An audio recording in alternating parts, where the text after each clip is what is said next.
As an architect, did you know that the lines you draw can impact the likelihood of criminal activity in buildings and outdoor environments? As a design professional, are you aware that the layout of a development can inadvertently make people more vulnerable to crime and violence? As a developer or banker, wouldn't you prefer to finance and build a mall or apartment project designed to avert crime before it affects your business and increases your maintenance costs?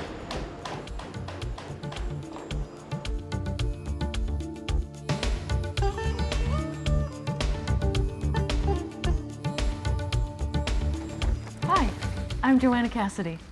As members of the creative development community, your skills and talents can help to reclaim the public safety of our communities and at the same time increase the quality of life in Los Angeles. Our program will focus on the professional applications and strategies of crime prevention through environmental design, also known as Sep-Ted. This video will suggest design tools that can create a tougher environment for crime and increase public safety. With your ingenuity and imagination, developers, architects, planners, and engineers such as yourself can design out crime. The concept of Sep-Ted is that the proper design and effective use of the built environment can lead to a reduction in the incidence of crime. In its continuing effort to improve public safety in Los Angeles, the City Council, under a motion from Councilmember Laura Chick, formed the Design Out Crime Task Force. As the City of Los Angeles addresses crime, we must move beyond the traditional methods of policing and find creative ways to enhance public safety. We must find methods and means to stop crime before it occurs and not always solve our crime problems by hiring more police officers. We now know that how we design and build our buildings and public spaces has a major impact on whether crime occurs there. That's why I created the Design Out Crime Task Force in Los Angeles, led by representatives from the city's planning department and the LAPD. The task force created a set of Design Out Crime recommendations that has been officially adopted by the Los Angeles City Council. This video is part of that effort, getting the word out about these techniques to the general public, property owners, and design and development professionals. City staff members who examine projects are also being trained in these techniques so that they can proactively help improve projects. It is the desire of the Design Out Crime Task Force that developers and architects incorporate Septet principles whenever possible into their initial design process and implement creative, innovative solutions that will have an adverse effect on criminal activities. Buildings which incorporate design out crime techniques not only encourage public safety, but also make good business sense. Timothy Crow, criminologist and author of Crime Prevention Through Environmental Design, tells us how Septet principles can potentially reduce liability and increase profitability for businesses. Sep-Ted reduces liability in a number of ways. Number one, from the pure legal standpoint, it demonstrates that you have exercised what's called due diligence. You've tried to do all things reasonable by conducting an assessment and making the changes. It also dramatically helps you reduce liability because it causes you to remove impediments to surveillance, provide more natural approaches to access control.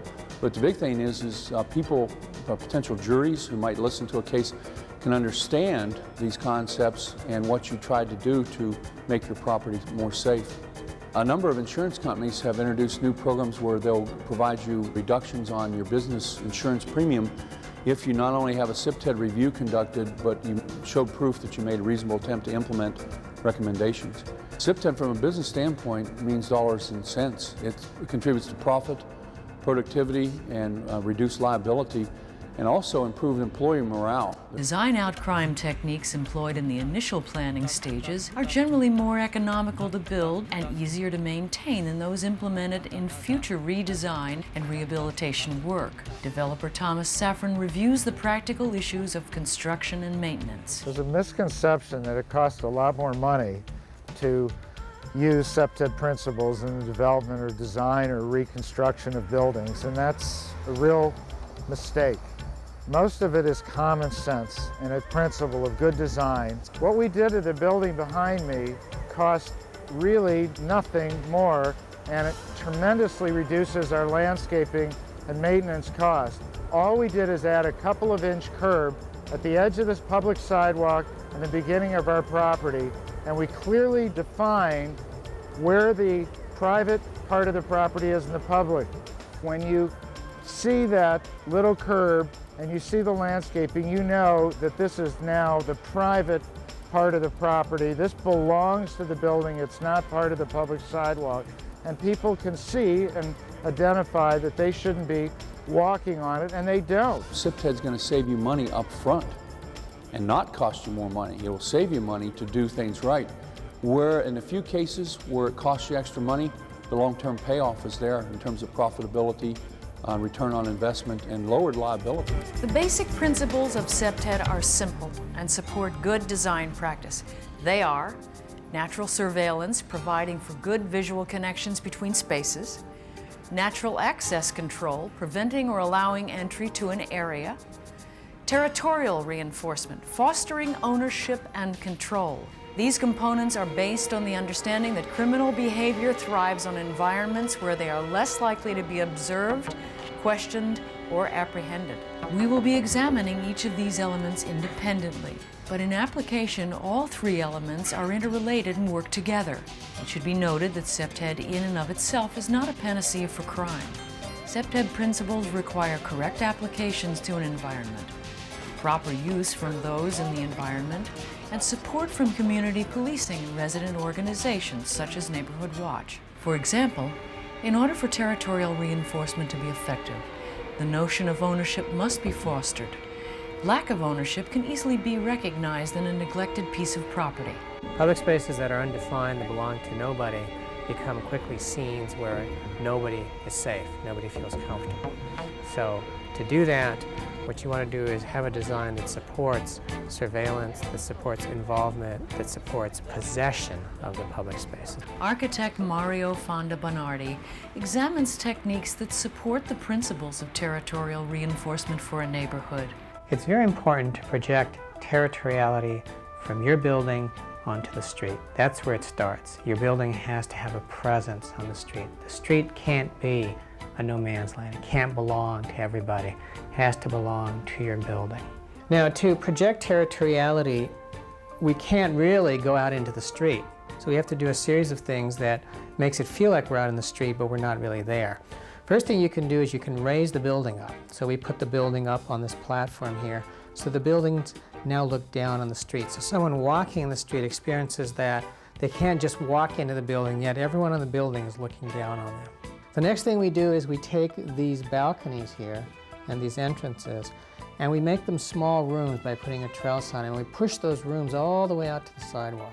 And by doing that, we're suggesting that, again, you're walking right next to someone's room. It's not like that building's far away. No, they're right there, right on the street. The next thing we did is we put front entrances into these apartments right on the street. So if something were to happen on the street, it's not like happening a long way away. People could come pouring out of that entrance. And that's what you want. You want somebody walking up the street to feel that people would respond if something were to happen. And vice versa, that there would be some place to run to and pound on a door instead of having to run the full length of the block to the main entrance of the project. The other thing we did is we made sure that there were a lot of windows looking out into the street. For instance, we took these balconies here and we cut them away so someone sitting in this balcony can actually look down onto the street. These palm trees here and here, again, trees that don't block views. In other words, people from back here can see what's going on the street. And likewise, people on this side of the building can also see what's going on the street. The last thing we've done is we've taken the paving material, which is used throughout the project, and actually pushed it out onto the sidewalk. And again, when someone walking up the sidewalk, as they're walking across the paving material, would notice there's been a definite change, that they're now walking into the project, even though it's all on the street. You're now walking, you're already inside the project, and by being inside the project, your behavior becomes more of a guest. Territorial reinforcement means to create zones of influence through clear border definitions and demarcation of use. The object is to encourage a sense of ownership and responsibility towards an area, so that unwanted behavior and intruders will be challenged. Some possible design responses are Establishing borders to clearly define a space, such as the use of fencing, low walls, and hedges. Also assigning responsibility for that space so that ownership is fostered. Establishing proprietary areas further away from streets and public space. Using paving patterns and visual cues to define transition from public to semi-private to private space. Planting landscapes or using designs that cover bare walls and thereby deterring graffiti. Avoiding a no man's land by redesigning public space into a semi-private area, or by assigning as much space as possible to specific tenants or users. Providing amenities in communal areas that encourage tenants to become visually and socially acquainted with one another. The second design concept of Sep-Ted is natural surveillance, which is directed at keeping intruders under observation. Architect Stefanos Palazoides elaborates on natural surveillance, or alternately thought of as good visual connection. Socially questionable behavior typically happens in places where the ownership of space is not very clear or very visible. Here in Pasadena, on a simple residential street, we have a turn-of-the-century house with a rather generous gable roof and a reasonable porch overlooking the street, front yard with door and living room all facing each other. And next to it is a 5-unit building done maybe 15 or 20 years ago, whose design is such that all the entrances are sideways. The parking is sideways on the other side of the building, all the cars concentrated there, and there is really no front to the street. There is no face of this building to the street. Architects and developers in our day are very adept at building single buildings of significant visual character, but not very adept at generating a combination of buildings and public open space that begins to add up into successful streets, successful blocks, successful neighborhoods. This argument is not a deterministic one. I don't think that space of this kind would necessarily invite antisocial behavior. But the fact is that if there was going to be socially negative activity on the part of anybody in the city, it would typically happen in places that are not defended by the public's eyes. A historical example of natural surveillance can be seen in the design of these California bungalows. Bungalow courts are particularly significant Southern California higher density housing precedents. They are made up of a series of single-family houses organized around the court, and what is extraordinary about them is that from the backyards, service areas, to the buildings themselves, to the central courts, they're organized or related directly onto public space that directly connects to the sense of the units themselves. Very important to the organization of this building type is the central court, where individual porches of individual units connect directly into a garden, making a very central place where people relate to each other, but also keep each other safe by noticing who is coming by and what is they're doing in the street as a whole. And in fact, in the 10 minutes we've been here, at least a couple of people have walked up to us and in one way or another have tried to find out what it is that we're doing here.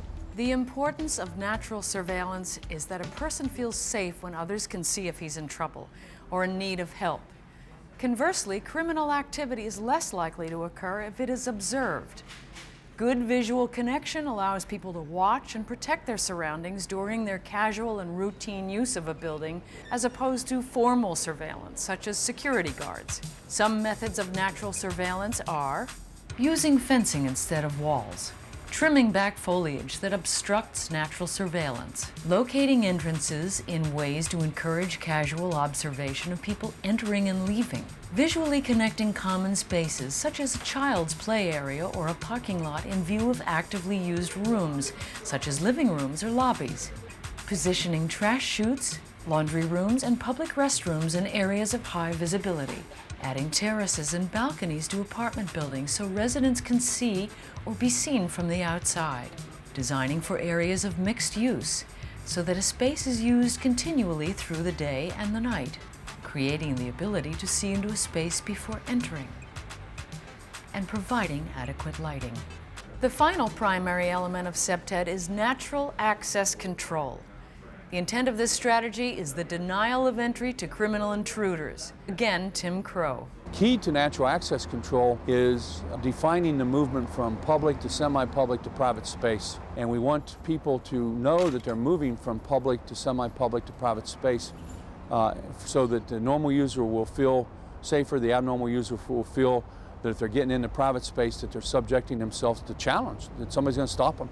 Architect Frank Villalobos describes how natural access control is not only about the denial of entry to intruders, but includes the identification of entrances and exits to legitimate users of a space.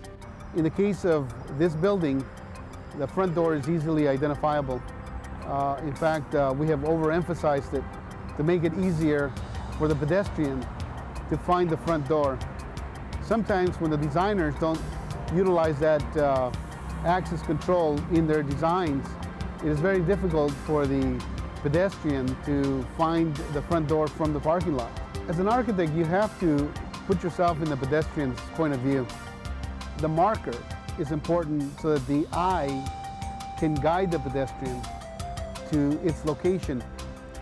Trash cans and trash bins are a problem to every designer in all projects. In this case, we've done the obvious. We have taken the trash cans and exposed them in plain sight of the general public. This will help us to discourage undesirables, but at the same time give access to the maintenance people that have to maintain them. By putting them in plain sight, we are also giving the people that work in this facility the opportunity to discourage intrusion. These holes in the wall or windows allow this visibility to be maintained by the pedestrians that are passing by from the parking lot to the building. Some examples of natural access control designs involve a hierarchy of design elements to distinguish private space from primary entries or walkways, providing clear definitions of proper use for walkways, entries, and activity areas, ensuring the paths are well lit with a clear view of a destination, limiting uncontrolled or unobservable entries into buildings and parking lots, positioning entrances and exits where natural surveillance exists, using locks, gates, alarms, and signs, adding thorny landscape as a natural barrier to discourage unwanted entry, locating common areas as centrally as possible or near areas of major circulation, cutting back tall trees which intruders could use to climb and enter into a home or building, territorial reinforcement, natural surveillance, and natural access control. Three main principles of crime prevention through environmental design. Statistically, commercial developments, buildings, and neighborhoods built with Sep-Ted concepts do play a role in crime reduction. It is not the intention of the Design Out Crime Task Force to impose these principles onto designers, architects, planners, developers, and engineers. Rather, the City of Los Angeles asks that you consider incorporating Septet principles into your designs through ingenuity and creativity. As you apply your aesthetics to Septet principles, you will soon discover that designing out crime doesn't mean designing out quality from your project. Fortress styling and bunker mentality are not the interpretations of today's design out crime fundamentals. The Septet principles don't dictate design. They don't dictate aesthetics.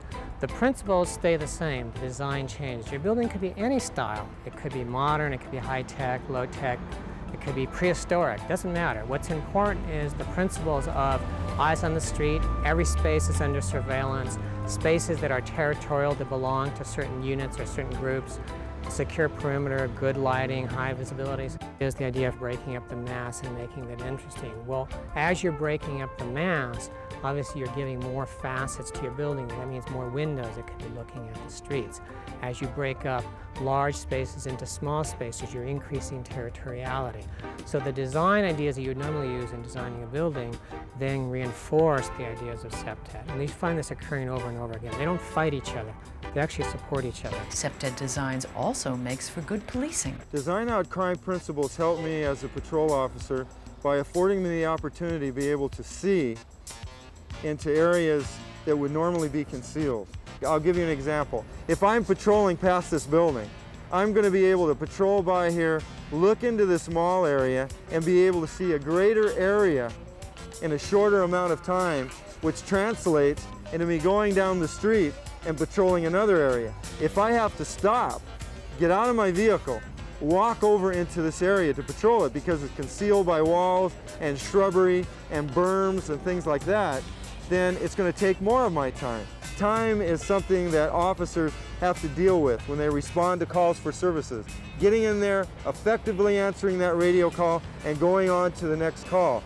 By itself, Septet Principles cannot cure the disease and fear of crime. Neighborhood characteristics signal how strongly residents are likely to respond to criminal activity. When the social fabric frays, the signals and cues that normally discourage disorderly conduct diminish. Graffiti appears, abandoned buildings are taken over by criminal activities, and residents either withdraw into their homes or leave the area. Irene Tovar, Executive Director of the Latin American Civic Association, describes one such edge area in Los Angeles. We're about to come into Blight Street. Blight Street was a very prosperous, safe, stable neighborhood. The economic base, of course, was the General Motors plant that provided jobs for people in the area. And then what happened is that General Motors closed, the jobs were lost. This community, this street became a neighborhood at risk. And what came in were gangs. They invaded the apartments, they owned the apartments, and the people were literally very unsafe. You would never seen adults. It was infested by, literally by gangs, and they were the owners of the street. And lives were lost here. Young people were killed, and it was a tragedy. Just very sad what used to happen in the street. There still are very serious problems that we have to overcome in the street, but I think what is so key to dealing with those issues is that whatever decisions are made to rebuild, to revitalize this neighborhood, will make the world of difference in terms of making it safe. Even though Blight Street has been in a state of decline since 1991, there is another part of this neighborhood where a successful apartment complex built with Septet Principles provides a haven for families and children. With the determination of turning Blight Street into a safe and productive community, the Los Angeles Housing Department funded the development of Regency 50. Regency 50 is a 50-unit apartment building which is part of a plan to turn Blight Street around. Blight Street has had a series of problems that have gone from bad to worse, and just about the time the street was hitting bottom in terms of gang activity, drug dealing, break-ins, drive-by shootings, all the standard elements of crime, this project was completed as an attempt to start to turn the street around. And it had three parts to it. First of all, it's supposed to be a positive example of a new building that's well maintained, shows well, and becomes an example for the rest of the buildings on the street. Second thing it does is it creates a place for people to meet. Right now, the street is nobody's turf. It's actually taken over by the worst elements. So here's an area that is safe and secure, that's a common area. It becomes like a church might be, or a neighborhood community center. Well, it's become the community center of Blight Street. That's the next role it has. The third thing it's supposed to do is provide a place where education can start to happen. So you have something like Head Start, to provide a very positive experience for the most at-risk population, small children, who are on the street all the time and experiencing things that really nobody should experience. So here's a safe place for them. Here's a place where they have a toddler, they have snacks, they have a full Head Start program going on. The same thing applies for adults, where you would want to have a place where you can have things where adults would learn, English classes, places where community meeting can happen, things like Neighborhood Watch, political events, politicians can come here and speak to a group of people. These kind of neighborhood building activities then start to project a more positive image of what the street might be like and how it might function, as opposed to a turf that's been taken over by gangs. Results of the safer environment and social integration are described by Maria Carrasco, resident manager of Regency 50. I really think that within a couple weeks after they moved here, I could tell a difference between the children and their self-esteem, because I see they're more open, they're playing outside in the basketball area and the sandbox area, and they're more open. We try to do activities here for the children so they get to know each other and know who should be here and who shouldn't. The positive influence slowly starts to become where people essentially attach to. They begin to see what the street might be like, and they associate more with the positive than the negative. The negative then starts to withdraw. Although it's a fight all the way, it doesn't withdraw easily. The point is that there's more positive than negative over time. It starts to dilute the negative influence to where at a certain point the negative influence really cannot survive on a street like that because there's no basis of support. The taking back of Blight Street began at Regency 50, where a safer environment can be seen in the design of the building. Architect of Regency 50, Mario Fonda Bernardi. This park is designed for people of all ages. So what we've done is we've kept the plants out of it, or we've used lacy vegetation. It's all under surveillance by the balconies. Yet to keep it from becoming a no man's land, we've introduced tables, so there's a high probability that people will actually use it as opposed to becoming nobody's territory. A secure perimeter is very important, Sep-Ted. And so apart from the fence, which should be open so you can see through it, we've added to that roses, which look good all year, and provide thorns to discourage people from climbing over. And this idea of hostile landscaping can be used anywhere in an area underneath windows where you're trying to keep people from climbing in, obviously around the outer edges. And anytime you want to secure an area, you secure it softly with landscaping, yet definitive. Garages are one of the hardest things to make secure. What we did here is we brought a stairwell right into the center of the garage to encourage people to use the stairs as opposed to the elevator.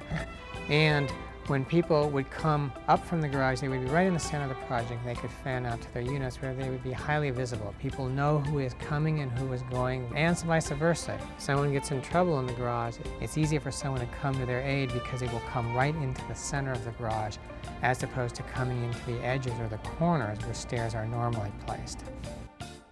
The important thing about the back here of Regency is that it's a children's area dedicated just to children. It is completely enclosed. There are fences all the way around, yet all the units around it look right into it, providing additional surveillance so that the kids feel comfortable knowing where they are, there are clear boundaries, and the adults feel comfortable knowing where the kids are. Anything you can do to accentuate the territoriality of the residents help. Vegetable gardens are very important. It gets people outdoors, projecting and working on their territory.